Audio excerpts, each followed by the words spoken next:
pas très nombreux. Bonjour à tous. En même temps, c'est enregistré. Alors, comme ça, ils enregistrent je crois le qu'il faut son que je reste ici. et l'image. Ouais. Comme ça, tu restes près de la lumière. Bon, je le présente. Tout le monde le connaît ou presque, mais pour ceux qui seraient dans la salle qui ne connaîtraient pas, donc Pierrick Barbin, de Vancouver, hein, parce qu'il faut préciser que tu es au Canada, Montpellierin aussi, donc retour au pays, content d'être à Montpellier. Oui, absolument, surtout que lorsqu'on vit à Vancouver, on n'a pas l'occasion de rentrer en France assez régulièrement. Donc ce festival, c'était aussi une occasion de rentrer sur Montpellier, de voir ma famille, mes amis, etc. Et le soleil aussi, parce que Vancouver, il pleut pas mal. Donc, on est à 22 degrés aujourd'hui, c'était plutôt pas mal. C'est plutôt agréable. Donc tu bosses chez Digital Domaine 3.0 ? Alors, pour être précis, je viens de finir la production, je viens de finir de travailler sur Digital Domain, à Digital Domain, et donc là je suis en vacances et ensuite je commence un nouveau contrat chez Sony Animation. Et là, tu bossais sur Label... Voilà, jusqu'à présent je travaille sur Label à la Bête. C'est un projet donc, qui va sortir en 2017, ce qui est assez courant dans cette industrie, c'est-à-dire que vous pouvez travailler sur un projet qui peut sortir 1 an, voire 2 ans après la fin de la production. Et là, l'objectif, Pierrick, c'est de le terminer d'ailleurs avant fin juin. Donc, c'est exactement. Alors, initialement, c'était ce qui était prévu, mais ils vont certainement l'étendre, étant donné que le film sortira pas avant, à mon avis, avril 2017, quelque chose comme ça, mais je peux me tromper, mais en 2017. Bon, alors tu as bossé pour Deadpool également, pour Batman vs Superman, c'est l'objet un petit peu de cette conférence. Combien de temps Quelques mois sur Batman vs Superman. Alors, oui, je ne suis pas arrivé dès le début du projet. C'était un projet... en fait, quand je suis parti sur Vancouver, justement, c'était un peu le projet phare, surtout à MPC. Donc, c'était MPC Vancouver qui a géré cette production. Et évidemment, en tant qu'artiste, c'était un peu le projet où tout le monde voulait travailler dessus, etc. Bon, c'est quand même assez iconique, avec, entre Batman et Superman, etc. Mais j'ai pas eu la chance de travailler dès le début, c'est-à-dire que j'ai rejoint la production quelques mois après, mais j'ai quand même pu travailler dessus 4 mois, quelque chose comme ça. Donc principalement l'été 2016, donc l'année dernière déjà. Un bon 4 mois pour être lighting artiste. Alors tu vas nous expliquer ce que c'est, puis Tim, s'il peut... C'est quoi lighting artiste ? Alors, généralement, lorsque vous rentrez dans une production comme ça, vous faites du lighting ou du look dev. Donc le lighting, c'est tout simplement vous occuper, lorsque vous travaillez sur des films de ce genre, ou alors vous intégrez des éléments sur la plate. Donc la plate, c'est ce que le réalisateur filme et on reçoit ces images-là et on intègre tout ce qui n'existe pas en fait. Donc c'est-à-dire... par là, vous allez voir, je vais vous montrer, il y a plein de plans en fait où Batman ou Superman ou les créatures, tous, on doit les refaire, on doit les intégrer. Tout ce qui n'existe pas, on le fait et on doit l'intégrer dans cet univers-là. Ou bien, comme je ne sais pas si parmi vous il y en a qui ont eu la chance de voir Jungle Book, donc qui est sorti hier. Ça peut être un film entièrement fait en images de synthèse, donc en 3D. À ce moment-là, le lighter, il intervient pour resimuler les lights, donc les lights, c'est-à-dire la lumière. Si c'est en extérieur, on resimule cette ambiance-là avec le soleil, l'environnement. Et après, il y a une direction un petit peu artistique dessus, c'est-à-dire que la lumière, elle change en fonction de la journée, etc. Si c'est un crépuscule, etc.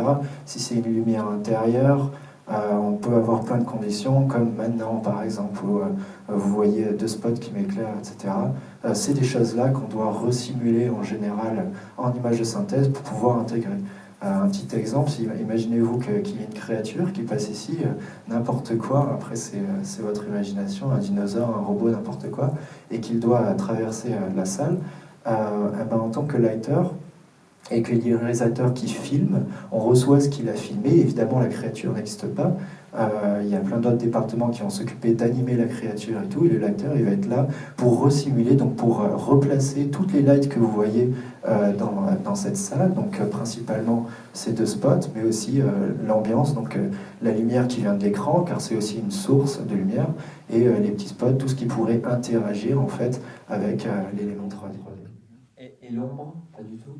En fait, il n'y a pas d'ombre sans lumière, il n'y a pas de lumière sans ombre non plus, c'est complémentaire là-dessus.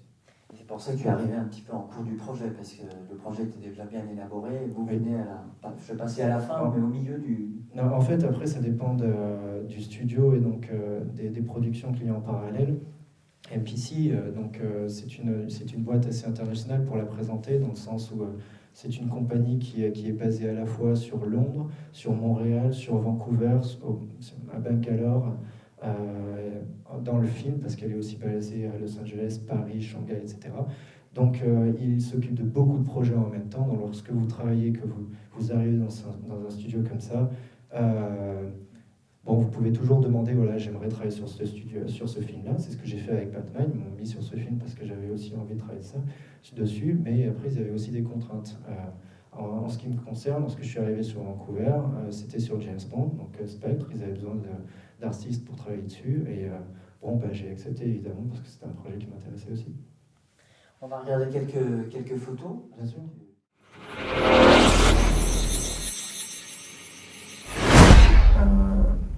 C'est juste pour vous présenter un petit peu aussi le lighting, donc la lumière, comment il le gère en studio. C'est-à-dire que vous voyez légèrement toutes les lumières qui se passent sur le plafond, etc. Donc toutes ces lumières-là, elles peuvent réellement recréer entièrement, si vous voulez, même on peut recevoir des ambiances extérieures filmées à l'intérieur, parce que tout le plafond, en fait, si vous voulez, est alimenté de spots. Et après, si vous voulez avoir une ambiance donc, de jour ou quoi, ils allument tout et ça va vous donner cette illumination. Là, c'était une ambiance de nuit, donc ils n'ont pas évidemment tout éclairé. Ils ont certains spots, etc., pour avoir la direction principalement de la Lune. Et ensuite, quelques détails. Bon, ben, tout ça, après, c'est artistique par rapport au plan. Donc nous, on récupère ça. Et si vous passez à l'image suivante, vous allez voir après le résultat final, il me semble. Je ne sais pas s'ils m'entendent en haut. Ouais. Voilà. Là, il n'y a pas réellement un travail de lighting pour l'instant. Là, c'est principalement un travail de matte painting. Le matte painting, c'est des personnes, des artistes, qui s'occupent de remplacer donc, les fonds verts et de mettre un décor derrière. Voilà. Si on passe à la suivante, je vais vous montrer en fait ce qu'on reçoit à Sea Ars. Ces éléments-là, c'est des éléments complémentaires qu'on reçoit souvent accompagnés de la plate. Ça s'appelle donc des sphères de référence, tout ça. Et ces deux sphères vont nous donner la plupart des informations qu'on a besoin pour placer en fait nos lumières. C'est-à-dire que vous verrez ce qu'on appelle une crumble, donc en fait c'est une boule en chrome, et sa particularité c'est d'être complètement réflective. À partir de là, on peut voir vraiment qu'est-ce qui se passe dans l'environnement. Évidemment, on ne peut pas voir ce qu'il y a derrière, mais comme ce qu'il y a derrière c'est la plate, on a aussi ces informations-là. Et de l'autre côté, on a une sphère qui est grise, et là-dessus ça va nous donner ce qu'on appelle la diffuse. C'est plus une particularité où on va voir la lumière donc, se diffuser sur ce matériau-là, et ça va aussi nous donner des informations de contraste sur la plate. En fait, c'est tous ces aimants-là, sur Batman v Superman, c'était assez agréable. Alors, MPC s'est occupé pour présenter un petit peu sur ce film, parce que un gros projet comme ça, il y a pas mal de choses à dire, mais sur un projet comme ça, de cette ampleur, c'est-à-dire que c'est un film qui dure quand même 2 heures, c'est un film à effets spéciaux, c'est-à-dire que les effets spéciaux prennent une part importante au film. Un studio ne peut pas gérer les effets spéciaux entièrement de ce film. Donc MPC s'est occupé de 2 séquences particulières, qui est la bataille entre Batman contre Superman, et une autre séquence qui est principalement, j'imagine que c'est présent dans le trailer, mais qui est la bataille avec Doomsday, donc la créature de fin, etc. En tant que lighter, c'était 2 travails différents, c'était assez intéressant là-dessus. La première séquence, donc Batman contre Superman, c'était typiquement ça, c'est-à-dire qu'on recevait une plate comme ce que je vous avais montré, et on peut montrer les images suivantes. Là, c'est un autre exemple, donc vous voyez rapidement que sur la chrome, donc sur la boule en chrome, vous voyez un peu, rien qu'avec ça, où sont placées les lumières. C'est des éléments qui nous aident, ça permet de... Comme ça, on ne fait pas à l'œil, on n'invente rien, on se base là-dessus. Et du coup, là, si on peut passer à la suivante. Voilà, donc cette séquence-là, on recevait pratiquement tous les plans, une plate comme ça, accompagné des sphères. Ce qui faisait que pour chaque plan, on refaisait tout le lighting. Il y avait ce qu'on appelle un light rig, c'est-à-dire un kit de lighting qui était homogène pour tous les shots, parce que tous les shots doivent être homogènes, mais on devait quand même retravailler pour plan par plan, quoi. Donc voilà, on travaillait on recevait ça, et à la fin, on intégrait nos personnages. Donc si on passe à l'image suivante, ce que vous voyez là, c'est complètement des images de synthèse. Les personnages sont une image de synthèse. Ce qui est impressionnant avec ce qu'a fait MPC dans ce film-là, c'est que honnêtement, pour avoir travaillé dessus, j'ai pas travaillé sur ces séquences-là, ça c'est mes collègues qui sont occupés de cette séquence. Je me suis principalement occupé de la séquence de fin, donc la séquence qui est complètement en image de synthèse. Mais pour ce qu'ont fait mes collègues, même en sachant que c'est de la CG, c'est-à-dire qu'en allant travailler dessus, on assiste à ce que font nos collègues, etc. Même en sachant ça, c'est-à-dire qu'après, une fois immergé dans le film, une fois que vous le voyez, etc., vous ne vous en rendez en fait même pas compte. Ils ont vraiment fait un travail exceptionnel à ce niveau-là, c'est-à-dire que moi-même, je me suis dit, tu sais, vous réfléchissez pas, il n'y a rien qui vous dit que c'est en image de synthèse. Il y a plusieurs défis sur cette séquence-là, c'est-à-dire qu'ils l'ont tourné, c'était aussi pour être tourné en IMAX. Donc l'IMAX, c'est du 4K, c'est une image à très haute résolution. Ça veut dire quoi? Ça veut dire qu'en tant que lighter, vous êtes en charge aussi de rendre des images. Alors ça veut dire quoi? Lorsque vous avez donc des images de synthèse, il faut les calculer, ces images-là. Et donc ça, c'est ce qu'on appelle un rendu, on la rend. Et ça peut prendre vraiment du temps. Quand je dis vraiment du temps, je sais que sur les images donc de fin, où c'était quand même complètement des images de synthèse, on pouvait monter assez facilement à 10, 12, 20 heures la frame. Alors vous imaginez qu'une frame, c'est une image. Et vous imaginez qu'un film, c'est 24 images par seconde. Donc imaginez alors que 24 frames, à 20 heures la frame, pour un plan qui fait même 2, 3, 4 secondes, c'est des puissances et des temps de calcul assez énormes. Donc là-dessus, évidemment que seuls des gros studios avec ce qu'on appelle une render farm, donc on va dire des PC, des super PC, hein, avec une super puissance pour calculer tout ça, ça demande beaucoup de moyens. Donc le fait, en plus que ça devait être tourné, donc rendu en 4K, donc en très très haute résolution, ça rajoute encore plus de temps de rendu. Dans le cas de Batman et Superman, on va dire qu'il y avait 3 artistes principaux qui s'occupaient donc du look dev, le look développement. Le look développement, ça consiste en fait à recréer ces personnages en 3D, c'est-à-dire qu'on récupère les modèles modélisés en 3D. Il y a des textureurs qui ont fait donc les textures des personnages, qu'on récupère évidemment sur des références, etc. C'est jamais peint à la main au hasard, on fait tout par référence. Et ensuite, donc le boulot du gars en look dev, c'est de resimuler les matériaux. Et donc à partir des textures, etc., ils doivent faire en sorte que le personnage, à partir du moment où vous mettez une lumière, il ressort réalistiquement, c'est très réaliste. Voilà, donc cette partie-là, elle est assez essentielle, elle prend du temps en général, tout le long du projet. Et une fois que c'est fini, en général, ça va jusqu'à la fin. Mais le lighting peut commencer, on peut commencer à intégrer les personnages. Donc le look dev, c'est celui qui s'occupe des matériaux et de resimuler ces matériaux en fonction des personnages. Par exemple, si on prend le cas de Batman, il a une cape qui est en tissu, qui va être salie avec de la poussière, etc. Et tous ces matériaux-là ont des composants différents par rapport au métal, par exemple, de son armure, où là c'est plus réfléchissant, etc. Et tous ces paramètres-là, il faut le faire, c'est en fonction des textures que vous avez, et c'est le look dev artist qui s'en occupe. Alors on va accélérer Voilà. avec plusieurs Pas de problème. petites images à la suite, comme ça Voilà. tu nous les commentes. Oui.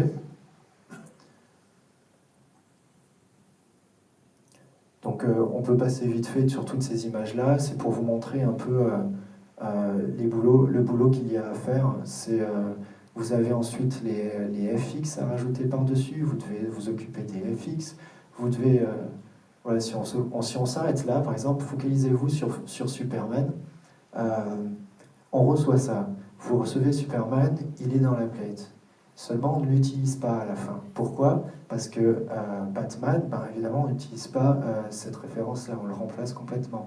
Mais il y a une interaction avec Superman. Et étant donné qu'il y a une interaction, on est obligé de temps en temps de le remplacer. Complètement ou pas, mais des fois, on doit complètement le remplacer. Néanmoins, lorsqu'on reçoit une plate comme ça, c'est idéal en tant que lighter. Pourquoi ? Parce que par exemple sur Superman, on a toutes les informations de lumière pour faire ça. Vous voyez la direction de la Lune, etc. Toutes ces directions-là, et ça nous aide après à la remplacer par la suite. Donc si on passe au plan d'après, vous verrez qu'il y aura une légère différence. Là, vous le voyez, peut-être que c'est un peu de la CG. Je vous assure que lorsque ça passe dans le film comme ça, vous ne le voyez pas. Et c'est un peu le challenge de tout, en fait, dans des images de synthèse. Voilà, si on continue un petit peu, ça va être un peu ces exemples-là sur cette séquence. Là, ça va être principalement du décor. Alors, le décor, généralement, quand c'est un décor comme ça lointain, ce n'est pas de la 3D, hein. C'est du matte painting, donc c'est un assemblage de photos, etc. Les références, ils sont allés tourner à Détroit ou à New York, et c'est sur ces deux villes-là qu'ils se sont basés pour reconstruire Gotham City. Si vous continuez aussi. Là, par exemple, ils se sont basés, je crois que c'est un bâtiment sur Détroit qui existe. Ils sont aidés d'ailleurs de Google Maps, etc., pour récupérer toutes ces informations. Et ils sont occupés après donc de reconstruire totalement en 3D. Donc là, c'est entièrement en 3D parce qu'il y a de l'interaction, il y a des débris, il y a des FX et tout ça, il faut le recréer de toute façon. Et l'ambiance lumineuse, évidemment, est particulière et tout. Donc si on continue... Voilà, alors là, on va passer sur un exercice un petit peu différent. C'est la seconde séquence sur laquelle je vous ai parlé. C'est-à-dire que on a généralement les personnages, et plus ça va dans le film, plus il y a de l'action, et moins il y a de personnages réels. C'est-à-dire que c'est complètement de l'image de synthèse, et on s'occupe de tout le reste, en fait. Donc si on passe à l'image d'après, là, le challenge, c'était de tout rendre. Je peux vous dire que le boulot qu'il y avait dessus en tant que lighter, il y a eu énormément de ce qu'on appelle de layers, donc de calque, de render layer. C'est-à-dire qu'on rend tout séparément. On rend pas quelque chose, on rend pas l'image entière en même temps. On rend élément par élément.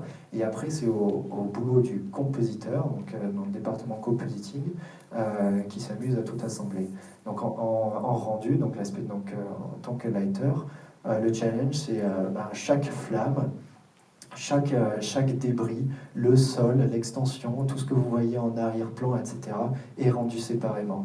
C'est pas forcément visible sur ce plan. Je pense que sur d'autres images, on peut le voir. Ça prend combien de temps, une séquence comme celle-là, ou une photo Ça prend des mois.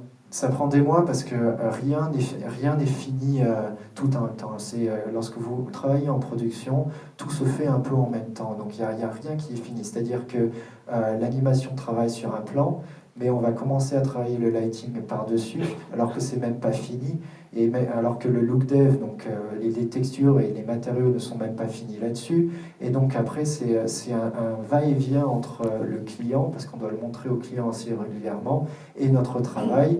Et on construit tout un petit peu en même temps, comme ça, jusqu'à la fin, en espérant qu'à la fin, le texture, le look dev, tout ça soit fini. Et ensuite, on passe au rendu et à ce qu'on appelle vraiment le rush de production, c'est-à-dire où on s'occupe de tout rendre à la fin, quoi. Et c'est là où on a intérêt que la production soit bien rodée. Si on passe à la suite, voilà. Ça, c'est les exemples où on reçoit ça. C'est super. Vous avez l'expérience, donc, vous avez Superman, mais au final, on remplace tout. C'est-à-dire que, vous le voyez bien, il n'y a que du fond vert. Là, ça nous donne des indications pour la pose, pour l'acting, donc pour l'animation, etc. Mais en général, on va s'occuper de tout recréer. C'est-à-dire que si on passe sur les images suivantes, voilà, après on s'occupe de tout le reste. Vous allez voir que même le fait de pouvoir le faire complètement en image de synthèse, ça nous donne la liberté de replacer la caméra aussi. Et donc de finalement faire ces petits changements si le client il voit que dans le montage, ça passe mieux comme ça. Donc là, si vous passez à l'image suivante, voilà, ça c'est ce qu'on voit au final. Donc ça n'a rien à voir évidemment. Et c'était ça le challenge. J'ai dans une image comme ça, vous pouvez voir Batman, Superman, il est évidemment pas réel, il est en 3D, tout est en 3D. Il y a Doomsday, il y a les rayons laser, il y a l'explosion, il y a la fumée, il y a le sol, il y a les débris, etc. Et tout ça, lorsque vous êtes en tant que lighter, c'est des choses à rendre. Et c'est hyper long, c'est-à-dire que par calque, ça peut durer des heures de rendu. Et je peux vous dire que sur un des plans où je devais rendre, j'avais peut-être plus d'une cinquantaine de calques à rendre, de layers à rendre. Et c'était des heures et des heures de rendu. Pourquoi? Parce qu'il y avait des éclairs, il y avait des débris, tout était séparé. Je devais rendre chaque feu séparé, accompagné de sa propre fumée aussi séparée, accompagné du sol, accompagné des cailloux qui volent à côté, accompagné des rayons laser. Bref, c'est un petit peu un bordel monstre pour tout dire. Mais bon, au final c'est cool. Donc voilà, si on passe un petit peu dessus. Il y a la cape en général, toutes les capes, la cape de Superman, il y avait pas mal de plans comme ça où Superman, on le filme, mais il faut toujours rajouter sa cape. C'est-à-dire que Zack Snyder et Guillaume Rocheron, oui, j'ai oublié de dire, mais Guillaume Rocheron, c'était notre VFX Sup, donc notre superviseur. C'est le superviseur qui a travaillé sur, entre autres, ce qui fait sa renommée, Life of Pi, donc La vie de Pi. Il a eu un Oscar pour ça. Mais il a aussi travaillé sur Godzilla, Man of Steel, etc. Et c'était un superviseur, c'était assez agréable de travailler avec lui parce qu'il avait une idée claire de ce qu'il voulait. Et apparemment, c'est aussi la relation qu'il a eue avec le réalisateur. Et lorsque vous travaillez avec des gens qui savent ce qu'ils veulent, la communication va tout de suite beaucoup mieux avec le reste de l'équipe. Et c'était super sympa de travailler donc avec lui, mais aussi avec l'équipe. C'était une super bonne expérience. Donc voilà, en ce qui concerne la cape, des fois on la remplace. Si on passe à l'image suivante, vous voyez ensuite tous les éléments qu'on s'occupe de rajouter. Les éléments en premier plan, donc le sol, vous voyez qu'à gauche, finalement, c'était sur ce qu'on a reçu, c'était pas trop cassé, mais il fallait que ce soit complètement cassé. Donc au final, on l'enlève tout ça et on le refait, on a cette flexibilité-là. Et ensuite, on a toutes les braises, les feux, et on s'occupe de tout. Et Batman, là, qui est évidemment une image de synthèse. Donc voilà, sur tout le long du film, c'est un peu comme ça. Si on passe, on continue, vous aurez d'autres exemples qui peuvent illustrer ça. Ça, c'est juste un exemple pour vous montrer aussi le type d'effets spéciaux. Donc tout ça, c'est assez particulier, surtout à rendre et à imaginer. C'est-à-dire que c'est des choses qui n'existent pas vraiment dans la réalité. Et là-dessus, ça demande pas mal de recherche et de pré-production là-dessus. MPC s'est aussi occupé donc, de Doomsday. Et ce personnage-là a été vraiment... C'était super sympa de voir les concepts originaux de ce personnage-là. Pour vous dire aussi qu'un personnage, lorsqu'on le reçoit, généralement on reçoit donc les sculpts du studio, mais il y a des concept arts qui viennent par-dessus et ils recherchent le look du personnage. Ce personnage a beaucoup évolué du début jusqu'à la fin pour avoir le look désiré du réalisateur. Et après, il fallait travailler donc tout le texturing mais le modeling aussi, le rigging. Il y avait un challenge énorme sur ce personnage car c'est pas seulement de la peau extérieure, c'est-à-dire qu'on voit les tendons, on voit les os en dessous, on voit plein de choses qui se passent, ça glisse, c'est des muscles, donc ça se contracte, etc. Et tout ça, il faut le resimuler derrière en image de synthèse. Et c'était un boulot assez énorme à ce niveau-là. Et après, il va falloir évidemment le lighter, le rendre essayer de rendre ça crédible. C'est-à-dire que le gros challenge dans ces genres de films, lorsque vous travaillez sur des personnages comme ça, c'est que ça n'existe pas dans la réalité. Continuez de circuler. En fait, pour donner donc des idées de chiffres, pour vous expliquer un peu pourquoi il y a autant de monde qui travaille dans les effets spéciaux, vous savez, lorsque vous regardez un générique de fin, vous voyez une liste innombrable d'artistes qui bossent dessus. Pour citer l'exemple sur les Gardiens de la Galaxie, j'ai travaillé 9 mois dessus. J'ai travaillé 9 mois, donc pratiquement depuis le début de la production. Et à la fin, j'ai récupéré tous les plans, donc je me suis seulement occupé du lighting. C'est-à-dire que je ne me suis pas occupé du texturing, du modeling et de tous les autres départements, donc un seul artiste. Et j'ai mis après les shots, donc les plans à bout, et j'ai calculé combien de secondes, minutes, en fait, de temps j'ai participé au film. C'est un film qui dure quand même 2 heures. Et le temps, et en fait, je me suis rendu compte que j'ai travaillé seulement, et je pensais plus que ça, mais seulement 40 secondes pour 9 mois, un artiste. Donc ça ne fait pas arriver comme ça, et néanmoins en tant qu'artiste c'est assez énorme, 40 secondes, parce que c'est beaucoup de plans. Les plans en général ils ne durent pas 3 minutes, ça dure quelques secondes, et donc il faut les mettre bout à bout, etc. Donc un plan, il faut s'imaginer qu'il y a une dizaine d'artistes qui travaillent dessus, c'est pour ça qu'il faut énormément de monde en fait pour tomber tout ça. Voilà. Et là c'est un plan rapproché pour dire aussi que lorsque vous travaillez sur un personnage, il faut qu'il marche à la fois de loin, en moyen plan, mais aussi en plan rapproché. Et tout ça, ça demande donc du travail. Vous étiez à la notoriété du film, ou si vous aviez un salaire fixe? Ça serait bien. Généralement, il ne change pas selon le projet sur lequel vous travaillez. En revanche, il y a des studios, comme j'ai des collègues dans ce cas-là, comme Illumination MacGuff ou il me semble Disney. Lorsque le film rapporte un succès fou, par exemple Les Mignons, qui a fait un carton au box-office, en fait, les artistes, donc chaque artiste touche un pourcentage, pas 1%, un petit pourcentage dessus. Et donc ça fait ce qu'on appellerait un bonus sur le film. Bonsoir. Je vois que tu as travaillé sur plein de films réels et irréels comme Batman et Superman, avec beaucoup de fiction. Est-ce que par exemple dans Batman et Superman, tu as plus de liberté que quand tu travailles sur un James Bond ou sur un Exodus? Je sais que tu as travaillé sur Exodus. Est-ce que tu as un peu plus de liberté, un peu plus de... finalement, est-ce que t'es contraint vraiment par la prod, le réalisateur te dit « moi je veux que ce soit vraiment ça » ou est-ce que tu as le droit d'apporter toi en tant qu'artiste ta petite patte, dire écoute, moi je propose ça? Ça dépend de plusieurs choses. En général, non, tu n'as pas forcément de liberté. Forcément, plus vous avez de la liberté sur ces décisions-là. Dans mon cas, je pense avoir eu plus de liberté sur les plans sur lesquels j'ai travaillé lorsque j'étais sur des plus petits projets comme James Bond. Quand vous êtes, on va dire, en bas de l'échelle, vous avez évidemment le moins de liberté que celui qui est en haut. Merci Pierrick. Merci beaucoup. On peut l'applaudir, merci beaucoup. Merci beaucoup. Dans un instant.